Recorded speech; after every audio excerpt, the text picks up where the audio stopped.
एक यूटर्न जिसने दुनिया को हिला दिया।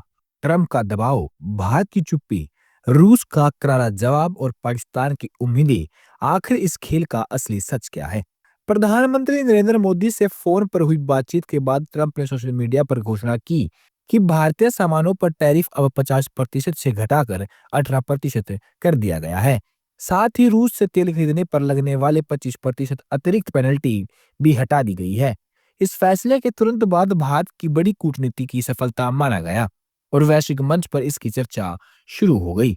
लेकिन इसी घोषणा के साथ ट्रंप ने कहा कि भारत अब रूस से तेल खरीदना बंद करेगा या बहुत कम करेगा और इसके बजाय अमेरिका और संभव है कि वेनेजुएला से ज्यादा तेल खरीदेगा। इस बयान ने नए सवाल खड़े कर दिए क्योंकि भारत सरकार, पीएमओ या पेट्रोलियम मंत्रालय की ओर से ऐसी कोई पुष्टि नहीं की गई है। प्रधानमंत्री मोदी ने एक्स पर पोस्ट करके टैरिफ घटाने के लिए ट्रंप का धन्यवाद किया, लेकिन रूसी तेल बंद करने, $500 बिलियन की खरीद या अमेरिकी टैरिफ शून्य करने का कोई जिक्र नहीं किया। इसी चुप्पी के कारण कई लोग ये सोचने लगे कि क्या भारत और रूस की दोस्ती पर असर पड़ेगा। पाकिस्तान को लगा कि भारत अमेरिकी डील के बाद भारत और रूस के रिश्ते कमजोर हो जाएंगे।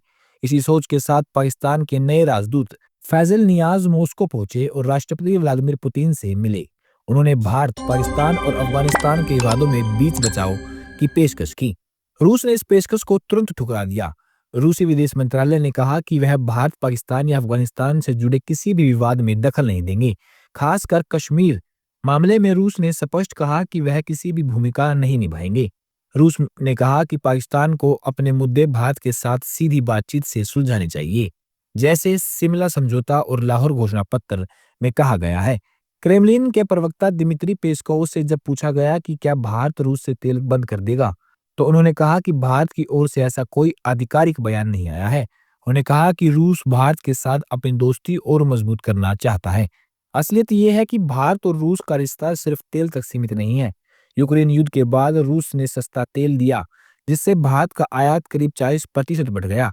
भारत अब धीरे धीरे अलग अलग देशों से तेल ले रहा है, लेकिन रूस से पूरी दूरी बनाना आसान नहीं है। दोनों देशों की दोस्ती कई क्षेत्रों में गहरी है, चाहे डिफेंस हो, ऊर्जा हो या व्यापार हो। इस पूरे खेल में सबसे बड़ा सवाल है, क्या भारत अपने फायदे के लिए फैसले लेता है या बाहरी दबाव से प्रभावित होता है? इस कहानी में आपको सबसे ज्यादा हैरान करने वाली कौन सी बात लगी? अपने विचार कमेंट में लिखें। वीडियो को लाइक और शेयर करें और भारत की कूटनीति की हर नई अपडेट के लिए चैनल को सब्सक्राइब करें। मिलते हैं अगली बड़ी खबर में, तब तक के लिए जय हिंद।